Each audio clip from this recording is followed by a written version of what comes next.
How are you? All good? चलो अच्छी बात है। तो हमने पिछले लेक्चर में क्या पढ़ा था? Vapour pressure of solution containing two volatile liquids. तो हमने इसके बारे में पढ़ा था और हमने ये भी पढ़ा था कि ये इसके बारे में रॉल्स लॉ ने हमें इक्वेशन दी थी, P A is equals to P not A X A, P B is equals to P not B X B. ये सब चीज़ें हमने पढ़ी थी। अब इसका कोई ग्राफ भी होता होगा, तो आज हम ग्राफ पढ़ेंगे, उसके बाद आगे नेक्स्ट टॉपिक पे पढ़ेंगे। तो आज हम सबसे पहले इसका ग्राफ देख लेते हैं। ग्राफ में आपको पता है y एक्सिस होती है और x एक्सिस होती है।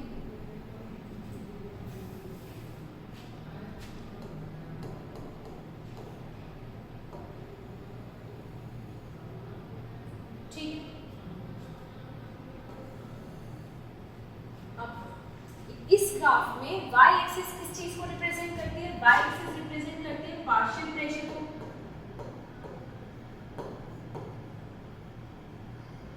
y एक्सिस किसको रिप्रेजेंट करती है? पार्शियल प्रेशर को। और जो हमारी x एक्सिस है वो किसको रिप्रेजेंट करती है? वो रिप्रेजेंट करती है कंपोजिशन को।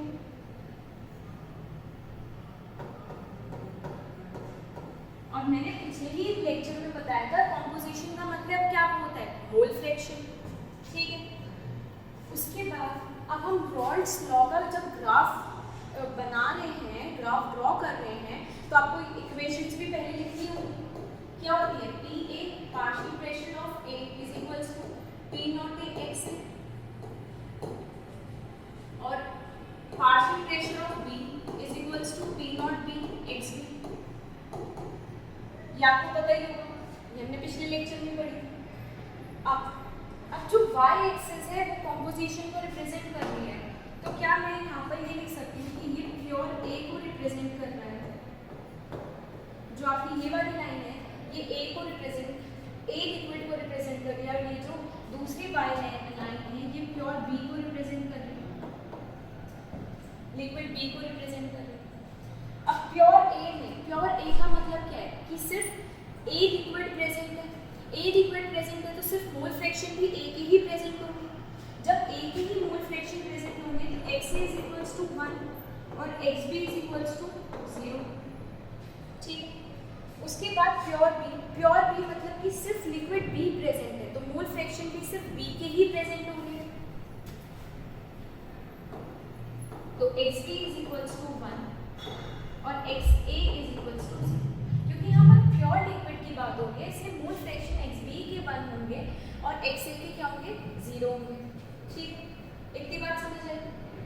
अब ये तो समझ आ गया कि x एक्सिस क्या है, y एक्सिस क्या है, ये बात तो समझ आ गई है।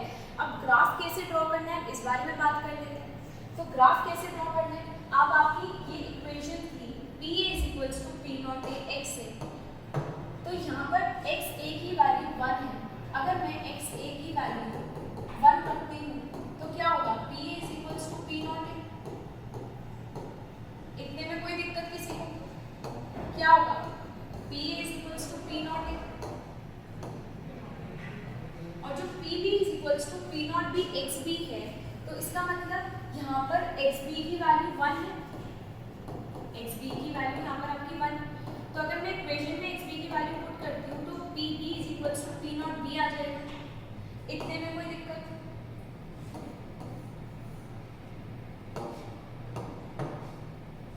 अब आपको ये इक्वेशन मिल गई। अब आपको पार्शियल प्रेशर, पार्शियल प्रेशर क्या है आपका? पार्शियल प्रेशर क्या है? P एंड P B, ये आपकी पार्शियल प्रेशर। अब पार्शियल प्रेशर की आपको वैल्यू मिल चुकी है कि P A की वैल्यू P नॉट A है, जो कि मैं यहाँ पर पुट कर सकती हूँ P नॉट A। ठीक, और P B की वैल्यू मुझे मिल चुकी है P नॉट B, जो कि मैं यहाँ पुट कर सकती हूँ P not B। Partial pressure की वैल्यू P नॉट A और पार्शियल प्रेशर की वैल्यू P नॉट B। इतने में कोई दिक्कत? अब इसका ग्राफ कैसे ड्रॉ करना है? तो ग्राफ कैसे ड्रॉ करेंगे ये भी चीज हम देख लेते हैं। अब यहाँ पर XA की वैल्यू कम होती जा रही है, यहाँ पर XA की वैल्यू कम होती जा रही है, बिल्कुल 0 पहुँच गई है, और XB की वैल्यू 0 है यहाँ पर, और यहाँ पर पहुँचते पहुँचते इंक्रीज होती जा रही है XB की किसकी वैल्यू इंक्रीज हो रही है, एक्स बी की वैल्यू। तो यहाँ पर पार्शियल प्रेशर, अगर हम बात करेंगे पार्शियल प्रेशर ऑफ बी की, तो यहाँ पर जीरो होगा। यहाँ पर जब जीरो होगा तो ग्राफ जीरो से स्टार्ट होगा। अगर हम बी ग्राफ की बात कर रहे हैं तो यहाँ पर जब यहाँ पर सिर्फ ए लिक्विड है तो यहाँ पर तो वेपर प्रेशर बी का होगा ही नहीं, क्योंकि बी प्रेजेंट ही नहीं है। तो यहाँ पर जो पार्शियल प्रेशर बी का होगा वो जीरो होगा। तो बी का तो मैंने यहाँ जीरो काउंट कर दिया। उसके बाद जैसे जैसे mole fraction of X B की वैल्यू बढ़ती गई और यहाँ 1 हो गई, तो यहाँ पर जो पार्शियल प्रेशर ऑफ बी था वो पी नॉट बी के इक्वल हो गया। तो स्ट्रेट लाइन ग्राफ आ जाएगा यहाँ पर कि जैसे जैसे एक्स बी की वैल्यू बढ़ती गई, partial pressure of B increase होता गया और पार्शियल प्रेशर ऑफ बी हमारे पी नॉट बी के इक्वल हो गया। तो यहाँ पर एक स्ट्रेट लाइन ग्राफ ड्रॉ हो जाएगा। ठीक है, अब ऐसे ही हम पी नॉट ए के लिए ग्राफ ड्रॉ करेंगे। यहाँ पर प्योर बी है तो यहाँ पर पार्शियल प्रेशर ऑफ जो ए होगा वो जीरो होगा। तो मैंने ये पॉइंट मार्क कर दिया। जब यहाँ पर मैं आती जा रही हूँ तो यहाँ पर एक्स बी की वैल्यू तो जीरो है, बट जो मेरी एक्स ए की वैल्यू है वो 1। एक्स ए की वैल्यू यहाँ जाते जाते तो इंक्रीज हो रही है ना। तो यहाँ जब एक्स ए की वैल्यू इंक्रीज हो रही है तो वो क्या हो गया, P A equals to P not A के बराबर हो गई। तो यहाँ पार्शियल प्रेशर ए की क्या हो गई, पी नॉट ए के इक्वल हो गई। और यहाँ पर क्या partial pressure of A zero. तो इन दोनों के बीच में लाइन ड्रॉ हो जाएगी, स्ट्रेट लाइन ड्रॉ होगी।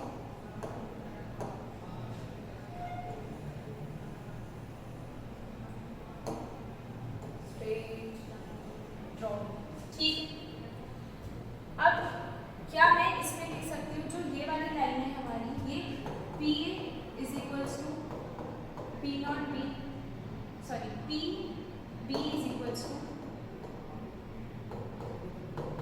P not B, X B को रिप्रेजेंट करके ये वाली लाइन। ठीक है, और जो ये वाली लाइन है किसको रिप्रेजेंट करके, P A is equals to P not A X A. ठीक, इतने में कोई दिक्कत। अब टोटल प्रेशर आप कैसे रिप्रेजेंट करेंगे, टोटल जब आप इसको ज्वाइन कर देंगे तो ये क्या होगा आपका टोटल प्रेशर। तो पी यहाँ पर इक्वेशन क्या लिखी जाएगी, पीटी, जो ये स्ट्रेट लाइन ग्राफ है इसकी क्या होगी, P T is equals to P A plus P. ये आपको ग्राफ समझ आया होगा, इतने में कोई दिक्कत।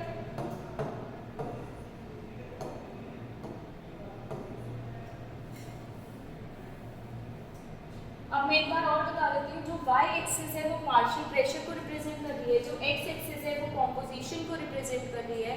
तो मैंने यहाँ पर क्या करा, प्योर A और प्योर B है। प्योर A का मतलब है सिर्फ लिक्विड A प्रेजेंट है तो मोल फ्रैक्शन भी सिर्फ A के प्रेजेंट होंगे, B के जीरो होंगे। और यहाँ प्योर B है तो यहाँ पर मोल फ्रैक्शन सिर्फ B के प्रेजेंट होंगे, A के जीरो होंगे। ये बात आपको समझ आई।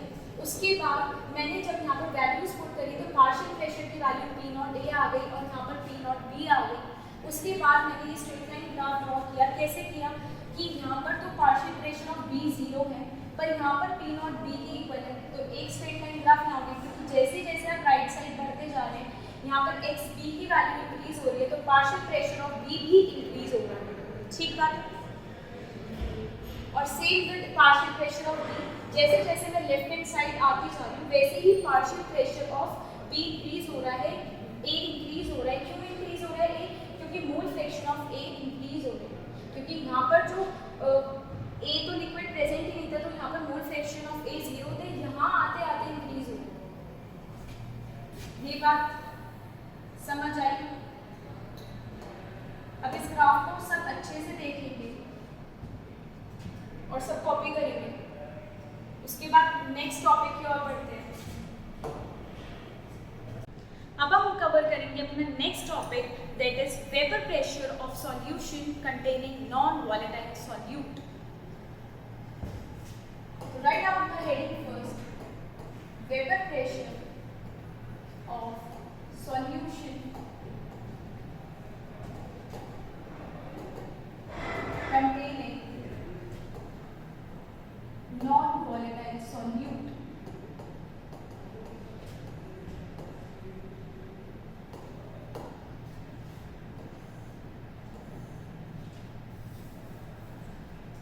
बार दोबारा से रिवाइज कर लेते हैं what is non volatile solute या फिर what is non volatile substances. Non volatile substances वो सब्सटेंसेस होते हैं जिनका वेपर ना बने, जो वेपर्स में कन्वर्ट ना हो, जो इवेपोरेट ना हो। और वॉलेटाइल सब्सटेंसेस कौन से होते हैं? जिनके वेपर्स बन जाते हैं या फिर जो इवेपोरेट हो जाते हैं। तो इस टॉपिक में जैसे फॉर एग्जांपल हम एक कंटेनर लेते हैं, इसमें क्या प्रेजेंट है? वॉलेटाइल सॉल्वेंट, ठीक बात है, वॉलेटाइल सॉल्वेंट इसमें प्रेजेंट है, वॉलेटाइल सॉल्वेंट ए इसमें प्रेजेंट है, ठीक है। उसके बाद मैं इसमें क्या करूं? नॉन वॉलेटाइल सॉल्यूट मिक्स कर देती हूँ, नॉन वॉलेटाइल सॉल्यूट,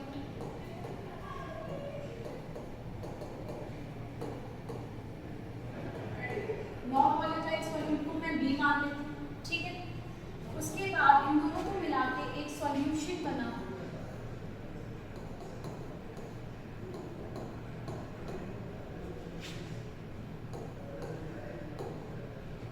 जिसमें वॉलेटाइल सॉल्वेंट भी प्रेजेंट है और नॉन वॉलेटाइल सॉल्यूट भी प्रेजेंट है।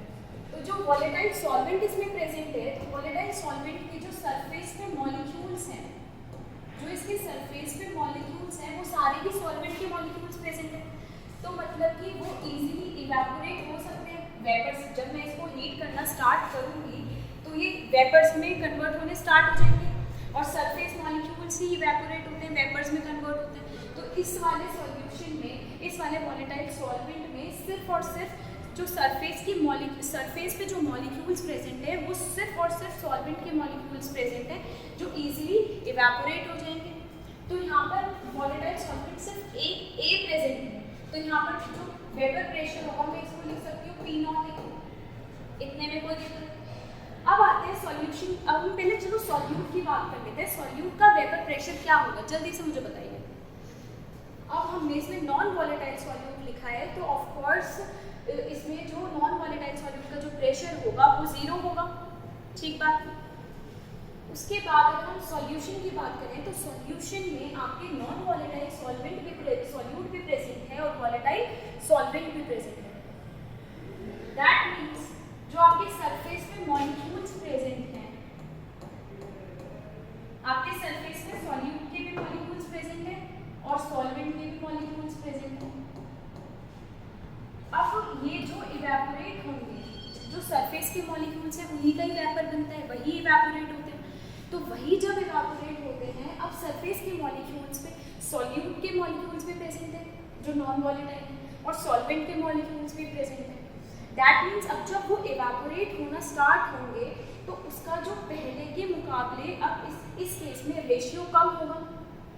कम क्यों होगा? जो सॉल्यूट के मॉलिक्यूल्स हैं वो तो इवेपोरेट ही नहीं हो रहे, सिर्फ सॉल्वेंट के मॉलिक्यूल्स इवेपोरेट हो रहे हैं। तो जितने वेपर्स यहाँ पर बन रहे थे उतने वेपर्स यहाँ तो नहीं बनेंगे, यहाँ पर तो उतने वेपर्स नहीं बनेंगे ना। फॉर एग्जाम्पल मैं आपको एक एग्जाम्पल देके समझाती हूँ। जैसे आप घर में अकेले रह रहे हैं, आप कहीं भी आएँ कहीं भी जाएँ कोई प्रॉब्लम नहीं है, ठीक है। अगर आप घर में अपनी मम्मा के साथ होते हैं तो आप एकदम से बाहर नहीं जा पाएंगे, ठीक है। अब गेट पे वो खड़ी है, आप बाहर जा भी सकते हैं और नहीं भी जा सकते हैं, एक ये वाली कंडीशन, प्रोबेबिलिटी दोनों रहेंगी ना। बट जब आप अकेले हैं तो कोई भी प्रोबेबिलिटी नहीं है। प्रोबेबिलिटी सिर्फ क्या है? आपके बाहर जाने की, कि आप आराम से बाहर जा सकते हैं, कोई प्रॉब्लम नहीं, ठीक है।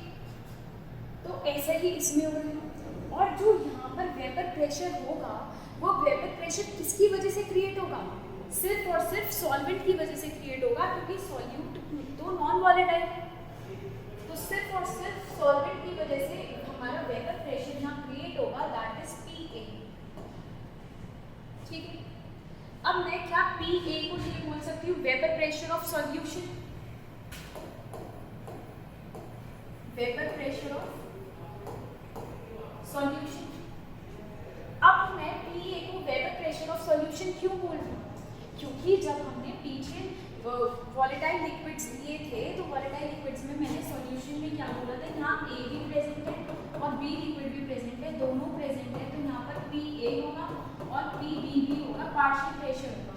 पी ए जो होगा वो पार्शियल प्रेशर ऑफ ए होगा, जो पी बी होगा वो पार्शियल प्रेशर ऑफ बी होगा।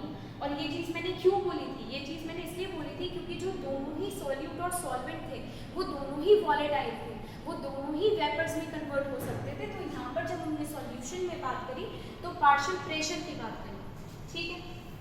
बट जब हम यहाँ पर इस वाले सॉल्यूशन में बात कर रहे हैं तो सॉल्यूट तो नॉन वॉलेटाइल है, वो इवेपोरेट ही नहीं हो रहा है, और जो सॉल्वेंट है वो इवेपोरेट हो सकता है क्योंकि वो वॉलेटाइल है।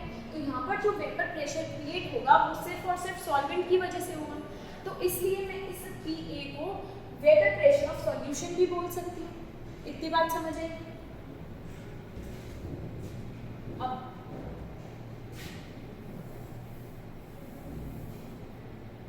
अब इसकी इक्वेशन बना लेते हैं।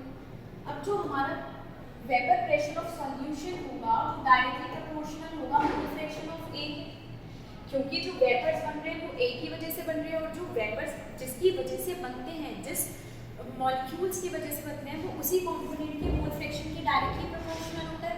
दैट इज रॉल्ड्स लॉ, हमने पीछे भी पढ़ा था, ठीक। तो P A is equals to K X and PA is equals to P naught AX।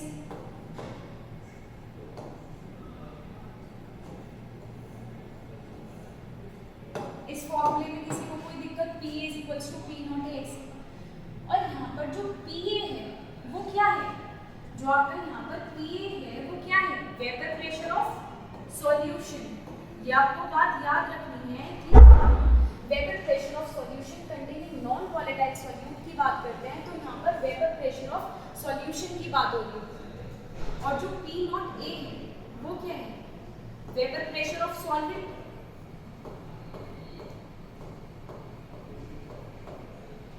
Vapour pressure of solvent, क्योंकि जो सॉल्वेंट है वो हमने वॉलेटाइल लिया है और उसी की वजह से वेपर प्रेशर क्रिएट हो रहा है। और ये क्या है, एक्स ए क्या है, आपका जो एक्स ए है वो क्या है, mole fraction of solvent.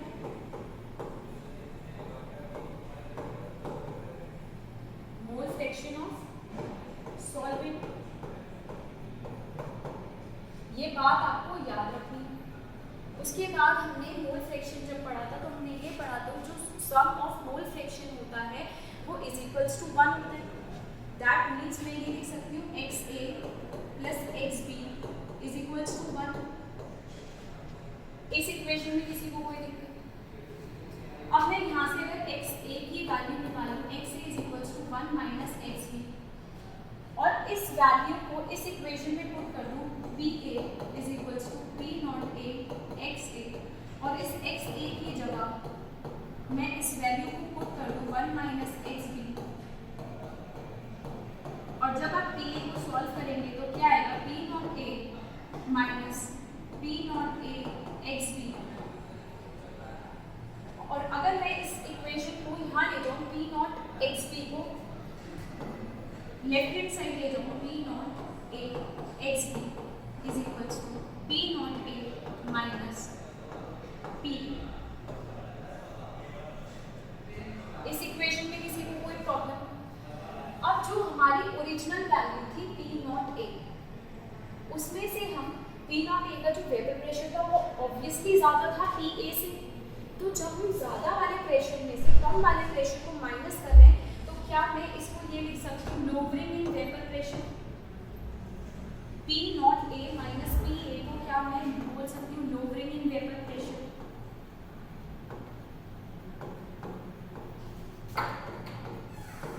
Lowering in vapour pressure,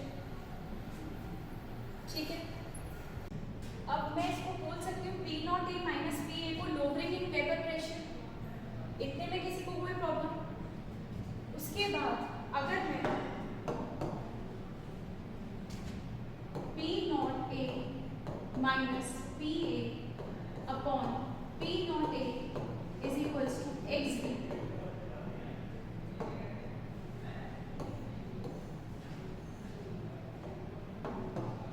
अगर मैं इस इक्वेशन को ऐसे लिखूं तो कोई प्रॉब्लम?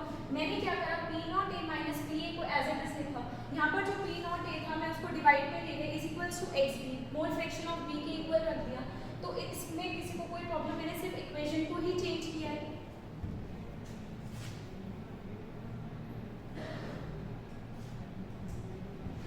तो यहाँ पर जो xb है वो क्या है, जो यहाँ पर xb है वो क्या है, mole fraction of solute, mole fraction of solute, mole fraction of solute. जो P नॉट A था वो क्या था, vapour pressure of pure solvent. PA क्या है, vapour pressure of solution is equals to xb, xb क्या है, मोल फ्रैक्शन ऑफ सॉल्यूट। आपको जब मैंने लोवरिंग इन वेपर प्रेशर को बोला था P not A minus P, जब मैं P not A minus P में से P नॉट A को डिवाइड करूंगी, जो अपनी ओरिजिनल वैल्यू है, जब उसको डिवाइड करूंगी तो क्या मैं इसको बोल सकती हूँ relative lowering in vapour pressure. P not A minus PA upon P not A, क्या मैं इस टर्म को बोल सकती हूँ RLVP। And what is RLVP, relative lowering in vapour pressure, relative lowering in vapor pressure।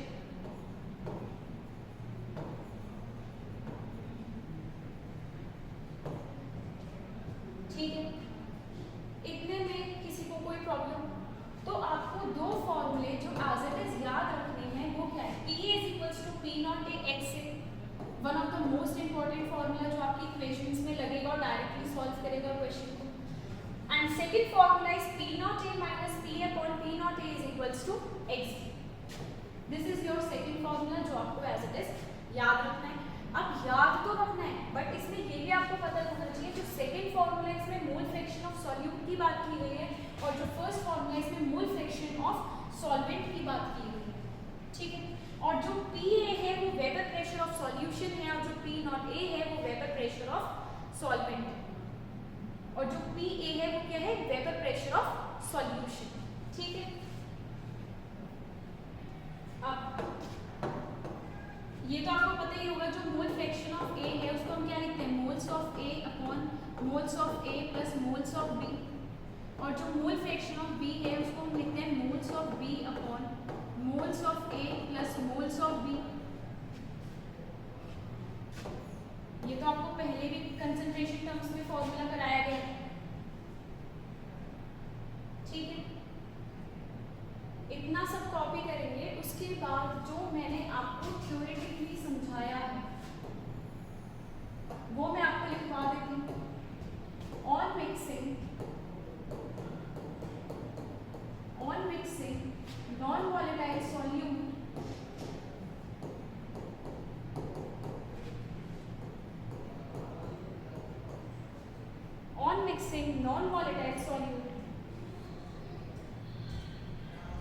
in a volatile solvent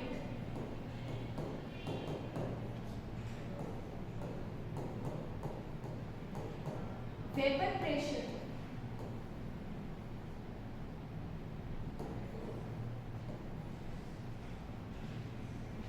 decreases,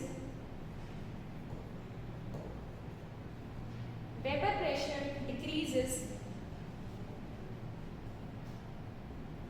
because less number of particles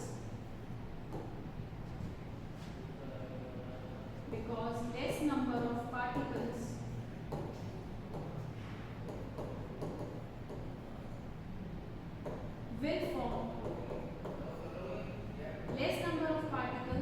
form vapors। एक बार मैं इसे और समझा देती हूँ, जो मैंने लिखा है on mixing non volatile solute. जब मैंने वॉलेटाइल सॉल्वेंट में जो वेपर्स बना सकते थे उसमें नॉन वॉलेटाइल सॉल्यूट डाला जो वेपर्स नहीं बना सकते थे, उससे क्या हुआ, वेपर प्रेशर डिक्रीज हो गया। अब देखो जितना वेपर यहाँ पर बन रहा था, जितना वेपर प्रेशर यहाँ क्रिएट हो रहा था यहाँ तो नहीं हो रहा था, तो क्या मैं इसको ये बोल सकती हूँ कि P not A is greater than PA। जो वेपर प्रेशर आपका प्योर सॉल्वेंट है, vapour pressure of pure solvent जो है वो ग्रेटर है वेपर प्रेशर ऑफ सॉल्यूशन के। ये चीज मैंने क्यों बोली? क्योंकि यहाँ पर नॉन वॉलेटाइल सॉल्यूट आ गए जिसकी वजह से वेपर्स नहीं बन पा रहे थे जितना पहले बन रहे थे, क्योंकि इस केस में सरफेस पे नॉन वॉलेटाइल सॉल्यूट भी प्रेजेंट थे और इस सरफेस पे सिर्फ और सिर्फ वॉलेटाइल सॉल्वेंट प्रेजेंट थे। ठीक है, तो इसलिए मैंने बोला because less number of particles will form vapours, क्योंकि इस वाले केस में less number of particles vapours बना रहे थे, तो इसलिए मैंने इसको बोला P not A is greater than PA। अब सब इसे कॉपी करेंगे और किसी को कोई प्रॉब्लम है तो पूछेंगे।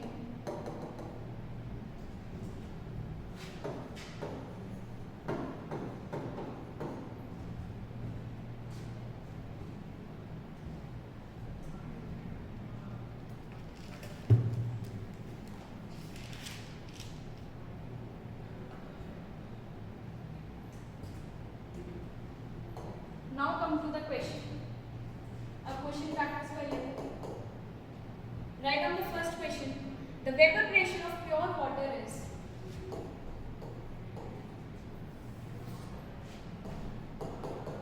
the vapor pressure of pure water is 60 mmHg at some temperature. Pure water is 60 mmHg at some temperature.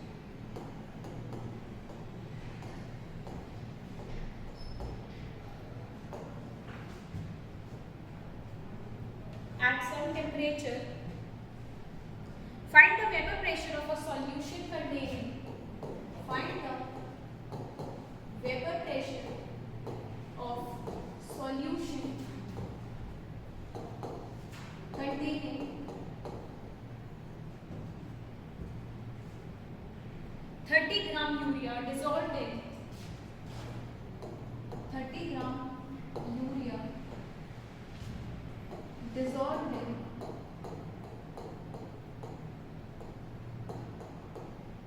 72 gram water.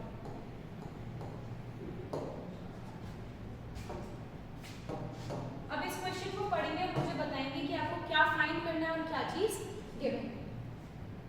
Question पढ़ेंगे सबसे पहले the vapour pressure of pure water is 60 mmHg। हमें वेपर प्रेशर बता रखा है pure water का, that is 60 mmHg at some temperature. Find the vapour pressure of solution containing. अब हमें आपको सॉल्यूशन का वेपर प्रेशर निकालना है कंटेनिंग 30 ग्राम यूरिया। उसमें हमने क्या डाल दिया, क्या मिक्स कर दिया, 30 gram of urea in dissolved in 72 gram of water. अब आपको इसमें इतना तो पता ही होगा ना कि सॉल्यूट कौन सा है, सॉल्वेंट कौन सा है। तो यूरिया तो आपका सॉल्यूट है और वाटर आपका क्या है, सॉल्वेंट। इतने में कोई प्रॉब्लम? तो 30 ग्राम जो यूरिया है, अब जो यूरिया है, यूरिया क्या है, सबसे पहले आपको क्वेश्चन में ये पहचानना है, तभी आपको पता चलेगा कि वेपर प्रेशर का कौन सा फॉर्मूला आपको अप्लाई करना है। तो 30 ग्राम यूरिया, अब यूरिया क्या है, non volatile solute, non volatile solute. That means ये नॉन वॉलेटाइल सॉल्यूट है, दैट मीन्स हमें वेपर प्रेशर के जो हमने सेकेंड केस पढ़ा था वही कोई फॉर्मूला लगेगा। अब इसमें दो फॉर्मूले हमने पढ़े थे, PA is equals to P not A x से। एक हमने पढ़ा था PA P not A minus PA upon P not A is equals to XB। ये आपने दो फॉर्मूले पढ़े थे। अब आप इसमें से कोई सा भी फॉर्मूला अप्लाई करके क्वेश्चन सॉल्व कर सकते हैं। क्यों कर सकते हैं? क्योंकि इसमें 30 gram urea dissolved in 72 gram of water. तो हमें गिवन मास यूरिया का भी दे रखा है, वाटर का भी दे रखा है। मोलर मास आप खुद से कैलकुलेट कर लेंगे। तो मोल फ्रैक्शन आप सॉल्यूट का भी निकाल सकते हैं और सॉल्वेंट का भी निकाल सकते हैं। P not A that is vapour pressure of pure water. तो P नॉट A आपको गिवन है, P not A 60 mmHg vapour pressure of solution आपको निकालना है, ठीक है।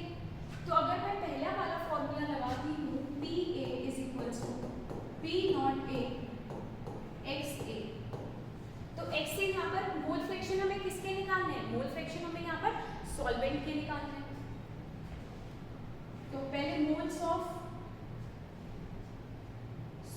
सॉल्वेंट निकाल लेंगे, ए को हम किससे रिप्रेजेंट करते हैं, सॉल्वेंट से। तो सॉल्वेंट इसमें क्या है, वाटर, तो सॉल्वेंट के मोल्स निकाल लेंगे, 4 आ गया, और मोल्स ऑफ सॉल्यूट निकाल लेंगे, दैट इज 30 अपॉन यूरिया का मोलर मास क्या होता है 60 ग्राम, दैट इज 1/2, ठीक। अब यहाँ से मोल फ्रैक्शन ऑफ सॉल्वेंट निकालना बहुत इजी है, 4 अपॉन 4 प्लस 0.5, तो 4 अपॉन 4.5, ठीक है। तो P A is equals to P not A 60 into X A की वैल्यू क्या है अपनी 4/4.5। तो जब आप इसको कैलकुलेट करेंगे तो आपका आंसर क्या है,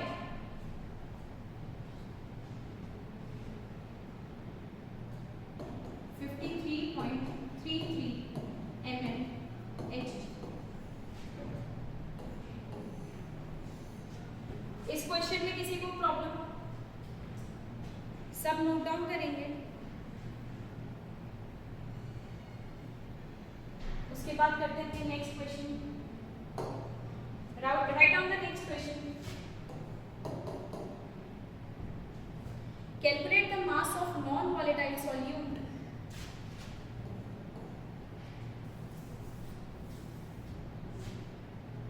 Calculate the mass of. Calculate the mass of non-volatile solute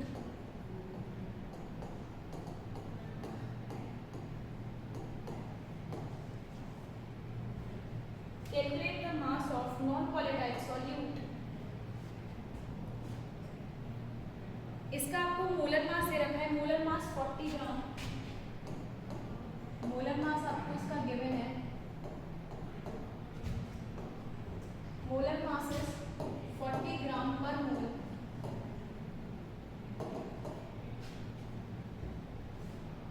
which should be dissolved in, which should be dissolved in 114 gram of octane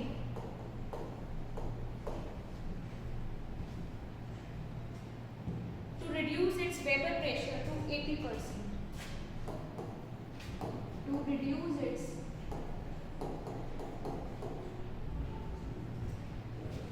vapour pressure to 80%, ठीक। अब इस क्वेश्चन में क्या गिवन है और आपको क्या कैलकुलेट करना है, पहले इस बारे में बात करेंगे। Calculate the mass of non volatile solute. अब आपको नॉन वॉलेटाइल सॉल्यूट का मास निकालना है, बट आपको नॉन वॉलेटाइल सॉल्यूट का मोलर मास गिवन है, ठीक है। उसके बाद which should be dissolved in 114 gram of octane, मतलब कि ऑक्टेन आपको क्या ले रखा है, ये सॉल्वेंट है, ऑक्टेन क्या है आपका, सॉल्वेंट, ठीक है। To reduce to its vapour pressure to 80%। अब मैं आपको एक बात समझा देती हूँ, अगर कहीं भी लिखा है रिड्यूस टू 80% या रिड्यूस टू, ये वाली टर्म जहाँ भी यूज हो रही है और उसके बाद कोई डिजिट लिखे है या कोई भी नंबर लिखा है, दैट मीन्स कि ये आपकी रिजल्टेंट वैल्यू है, ठीक है, ये आपकी फाइनल वैल्यू थी, वो इतना रिड्यूस हो चुका है। जैसे मैंने आपको मोलारिटी के क्वेश्चन में समझाया था, डाइल्यूटेड टू और डाइल्यूटेड विद। मोलारिटी जब हमने कॉन्सेप्ट पढ़ा था, मैंने आपको एक क्वेश्चन कराया था ना, तो उसमें हमने क्या पढ़ा था, डाइल्यूटेड टू और डाइल्यूटेड विद। सेम यहाँ पर है रिड्यूस टू 80%, मतलब फाइनली वो 80% हो गया। ये बात समझ आई, फाइनली वो 80% हो गया। तो मतलब कि मैं इसमें क्या लिख सकती हूँ कि जो मेरा PA है वो 100 रहा होगा, जो हमारी टोटल परसेंटेज 100 ही तो होती है, और वो इतना रिड्यूस हो के 80% हो चुका है। That means PA is equals to 100, P0 A is equals to 100 and PA is equals to 80। शुरू में हम प्योर सॉल्वेंट की बात कर रहे हैं, तो प्योर सॉल्वेंट आपका क्या होगा 100, उसमें जब आपने नॉन वॉलेटाइल सॉल्यूट ऐड कर दिया, आपने क्या करा उसमें नॉन वॉलेटाइल सॉल्यूट ऐड कर दिया, तो उसके बाद हम वेपर प्रेशर ऑफ सॉल्यूशन आपका क्या होगा PA, तो आपका वेपर प्रेशर पहले के मुकाबले क्या हो गया, कम हो गया, 20% कम हो गया, तो आपका यहाँ पर क्या आएगा 80। ठीक है,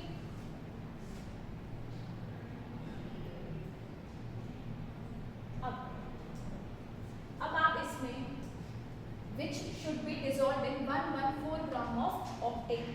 ऑक्टेन आपका क्या है सॉल्वेंट है, तो आप इसको क्या ये वाला फॉर्मूला अप्लाई कर सकते हैं P0A minus PA upon P0A is equals to XB। क्या आप ये फॉर्मूला यूज कर सकते हैं, मोल फ्रैक्शन ऑफ सॉल्यूट। अब मैंने यहाँ पर यही फॉर्मूला क्यों यूज किया, मैंने यहाँ पर P0A XA is equals to PA, मैंने यहाँ पर ये वाला फॉर्मूला क्यों यूज नहीं किया। मैं ये भी फॉर्मूला यूज कर सकती हूँ, बट इसमें क्या होगा पहले मैं XA की वैल्यू निकालूंगी फिर XB की निकालूंगी, तो वो बहुत ज़्यादा लंबा प्रोसेस हो जाएगा। अप्लाई मैं ये भी कर सकती हूँ, कोई प्रॉब्लम नहीं है, आप एक बार ट्राई करना, इस फॉर्मूले से भी आपका आंसर आएगा। बट अब हम एक बार इस फॉर्मूले से भी क्वेश्चन सॉल्व कर लेते हैं। ठीक है, तो P0A की वैल्यू क्या होगी 100 माइनस PA की value 80/100 is equals to XB। ठीक, तो 20/100, तो यहाँ से आपकी XB की वैल्यू क्या आ गई 1/5। इतने में किसी को कोई प्रॉब्लम। अब जो XB है, XB को हम कैसे लिख सकते हैं, XB is equals to 1/5। XB को मैं कैसे लिख सकती हूँ, moles of B upon moles of A plus moles of B is equals to 1/5। ठीक, मोल्स ऑफ A मतलब कि सॉल्वेंट के मोल्स क्या होंगे given mass upon molar mass. अब ऑक्टेन का मोलर मास आप कैसे फाइंड कर सकते हैं, हमने एल्केन का फॉर्मूला एक पढ़ रखा है 11th क्लास में, आप सबने पढ़ा होगा CnH2n + 2। ऑक्टेन मतलब कि Ca, तो ये हमारा क्या हो गया CaH80। अब इसका आप जब मोलर मास निकालेंगे 8 × 12 + 18 × 1 दैट विल बी योर 114 ग्राम। तो अगर आप मोल्स ऑफ सॉल्वेंट निकालते हैं तो क्या होगा, गिवन मास आपको 114 ही दे रखा है, मोलर मास आपका कैलकुलेट करके 114 आ रहा है, तो मोल्स ऑफ A आपके क्या आ गए 1। क्या यहाँ पर मैं मोल्स ऑफ A की वैल्यू पुट कर सकती हूँ NB upon 1 + NB is equals to 1/5, तो 5NB is equals to 1 + NB, तो 4NB इज इक्वल्स टू 1, तो NB इज इक्वल्स टू 1/4। अब आपको क्या निकालना था, मास निकालना था नॉन वॉलेटाइल सॉल्यूट का। मोलर मास आपको गिवन है, क्या गिवन है 40 ग्राम, तो आपको क्या निकालना था इसमें mass of non volatile solute. तो mass of non volatile solute को मैं एज्यूम कर सकती हूँ B। क्या मैं mass of non volatile solute को क्या मैं एज्यूम कर सकती हूँ B। ठीक है, तो B अपॉन गिवन मास क्या है आपका, मोलर मास क्या है 40 अपॉन 1/4, तो आपका मोलर गिवन मास मतलब आपको जो मास निकालना था, mass of non volatile solute क्या होगा 10 gram. This will be your answer. इस क्वेश्चन में किसी को कोई प्रॉब्लम,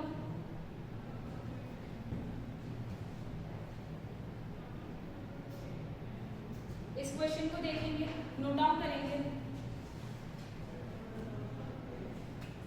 और ये मैं बता दूं इतना इजी क्वेश्चन आप है कि एनसीईआरटी के क्वेश्चन बैक एक्सरसाइज के क्वेश्चंस बहुत ज़्यादा टफ होते हैं, बट ये जो आपने क्वेश्चन सॉल्व किया ये कौन सा है, ये एनसीईआरटी का बैक एक्सरसाइज का ही क्वेश्चन है।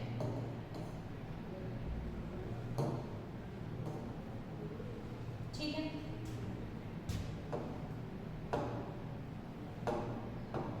Now come to the next question. एक और क्वेश्चन सॉल्व कर लेते हैं। Write down the question. The vapor pressure of water is the vapor pressure of water is 12.3 kilopascal. ठीक है, at 300 Kelvin calculate vapor pressure. Calculate vapor pressure of 1 molar solution of 1 molar solution of a non-volatile solute in it, of a non-volatile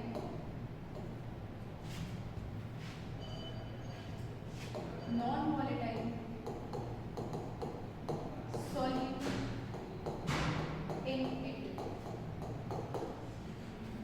ठीक है, अब जो 1 molar solution है,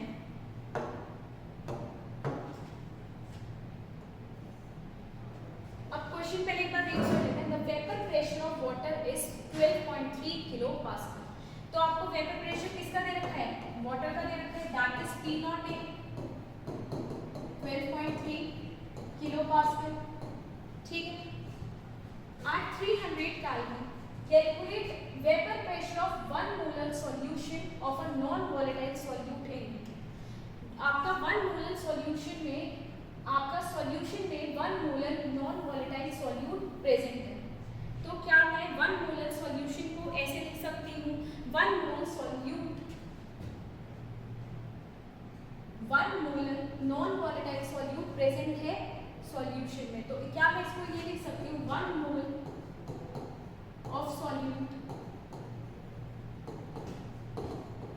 present in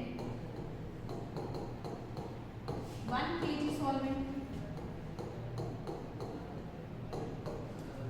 और 1 kg को अगर मैं ग्राम में कन्वर्ट करके लिख लूँ 1000 ग्राम, तो किसी को कोई प्रॉब्लम, इन 1000 ग्राम solvent। ठीक है, इतने में कोई दिक्कत। 1 मोलर को क्या मैं ऐसे लिख सकती हूँ, 1 mole of solute present in 1000 gram of solvent.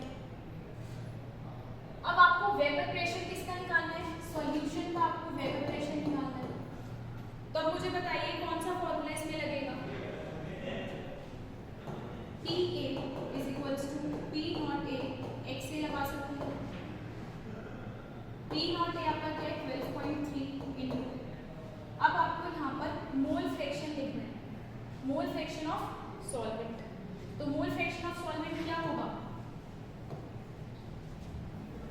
पहले आप क्या लिखोगे, moles of solvent, moles of solvent that is Na, तो 1000 अपॉन 80, और जो मोल्स ऑफ सॉल्यूट होंगे वो आपके क्या हैं, 1 है। यहाँ पर 1 मोल ऑफ सॉल्यूट मैंने लिखवा रखा है ऑलरेडी। तो क्या मैं इसका मोल फ्रैक्शन ऐसे लिख सकती हूँ, 1000/80 अपॉन 1000/80 प्लस 1।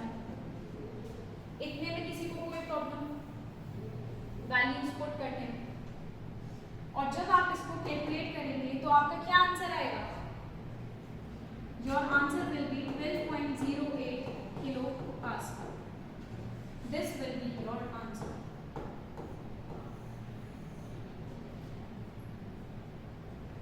और फिर से मैं आपको बता दूं, ये एक एनसीईआरटी का ही क्वेश्चन है, बैक एक्सरसाइज का।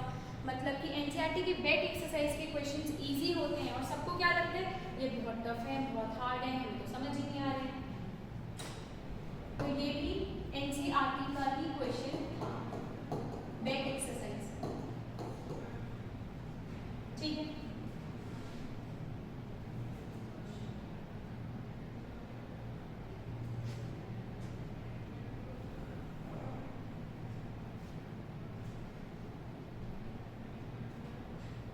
अब मिलते हैं नेक्स्ट वीडियो में, तब तक के लिए कीप लर्निंग, कीप ऑर्बिटिंग।